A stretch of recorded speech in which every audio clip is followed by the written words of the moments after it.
नमस्कार, मी डॉक्टर निनाद थोरात। मी किम्स मानवता हॉस्पिटल नाशिक येथे न्यूरोलॉजिस्ट म्हणून कार्यरत आहे।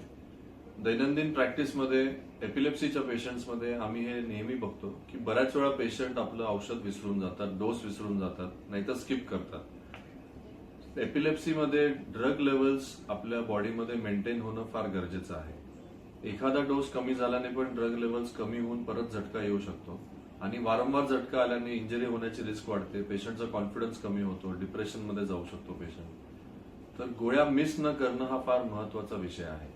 आपल्याकडे आता सगळ्यांकडे स्मार्टफोन असतात, तर फोनमध्ये गोळीसाठी रिमाइंडर लावणं, नाहीतर पिल रिमाइंडर म्हणून छोटे डब्बे येतात ते घेऊ शकता आपण, नाहीतर आपल्या एखाद्या फॅमिली मेंबरला आपल्याला आठवण करून द्यायची जबाबदारी देऊ शकता। हे केल्याने आपण शक्य तेवढं पिल नाहीतर औषध डोस मिस करणं टाळू शकतो आणि वारंवार एपिलेप्सीचे झटके येण्यापासून स्वतःला सुरक्षित ठेवू शकतो। धन्यवाद।